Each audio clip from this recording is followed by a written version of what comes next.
E olha, o Instituto Brasileiro de Geografia e Estatística, o IBGE, apontou um levantamento que Pernambuco é o quarto estado com mais indígenas no país. O estado fica atrás do Amazonas, Bahia e Mato Grosso do Sul. As informações foram registradas pelo Censo 2022. Pois é, e Patriota Júnior participa agora com a gente para trazer os dados do estado e também dar uma pincelada nos dados aqui de Caruaru. Bom dia, Patriota. Então, esses números confirmados pelo censo são de autodeclarações? Isso mesmo, Laís. Bom dia para você. Isso mesmo, Laís. Bom dia para você.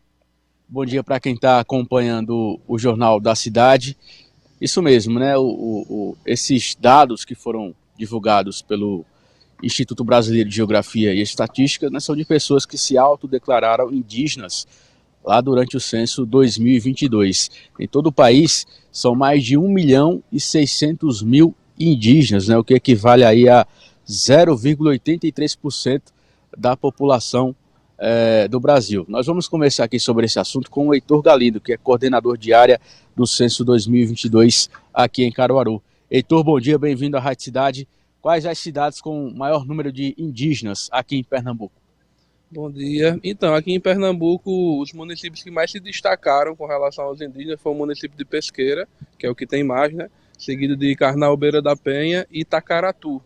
Inclusive, Tacaratu, eu estive até pessoalmente presente lá durante o ano de 2019, quando a gente realizou um teste do censo lá nesse município, justamente porque nesse ano foi dada uma atenção especial do IBGE aos povos de comunidades tradicionais, tanto quilombolas quanto indígenas, porque pela primeira vez foi feito um trabalho extensivo, inclusive de parceria, para poder entrar em contato com os caciques, com as lideranças indígenas, para poder ter um acesso melhor. Tanto é que no próprio resultado do censo, isso se traduziu. Para vocês terem uma ideia, no censo 2010, no Brasil, como um todo, nós tínhamos cerca de 900.000 indígenas, enquanto nesse censo, como você citou, está próximo de 1.700.000.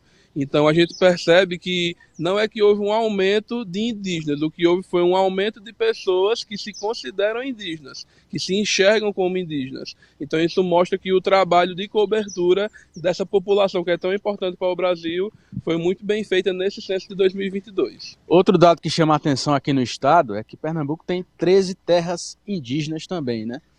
Isso, exatamente. Foi justamente nessas terras onde foi feita esse tipo de parceria, né? Porque durante o censo a gente treinou recenseadores específicos para atuar nas terras indígenas e fazer a aplicação do questionário nessas localidades, que tinham umas pequenas diferenças com relação ao questionário normal do censo. Então a gente passou em todas as terras indígenas, mas não só lá. Também nos locais que não tinha terra indígena, também abria a pergunta no questionário se aquela pessoa se considerava indígena, justamente para a gente poder captar os indígenas que não estão mais morando nas terras tradicionais. Da região aqui, Caruaru se destaca com o maior número de indígenas, né, Heitor? 599 ao todo. Isso mesmo não tendo terras indígenas aqui na cidade. Isso dá a entender que esses povos originários vieram de fora para cá? Isso, exatamente. E a gente sabe que aqui no Brasil, em Pernambuco, a gente tem uma migração muito forte, né? E Caruaru, por ser uma cidade polo, que atrai muita gente de outros municípios, também atraiu essa população indígena, né? Como você bem falou dos municípios aqui na região, próximo a Caruaru, Caruaru é aquele que tem mais população indígena, 599 pessoas aqui do município de Caruaru que residem aqui se consideram indígenas, de acordo com o censo. Durante o censo, como é que funcionou? As pessoas iam lá e se autodeclaravam indígenas, teve também as estatísticas dos quilombolas, né, em todo o país, como é que funcionou? Então, funcionou quando a gente chegava lá para aplicar o questionário, que fazia o cadastro do morador, tinha uma pergunta que era acerca de cor ou raça. E dentre as opções de cor ou raça, uma das opções é a raça indígena. Então, quando a pessoa se declarava indígena, mesmo que ela não estivesse num território indígena, abria uma outra pergunta posteriormente perguntando qual era a sua tribo, a sua raça originária indígena, porque a gente sabe que tem vários tipos de povos originários indígenas. Com relação aos quilombolas já era um pouco diferente. A pergunta, você se considera quilombola, só abria em setores, em localidades que ficavam próximos de territórios quilombolas, que historicamente nós sabíamos que era quilombola. Aqui, inclusive, na região de Próximo a Caruaru, nós temos exemplos aqui no município de São Caetano, nós temos também exemplos no município de Cupira, de Panelas, de comunidades que são quilombolas, tradicionalmente quilombolas. De que forma esses dados podem ajudar, né, no direcionamento de políticas públicas para a população indígena aqui no estado?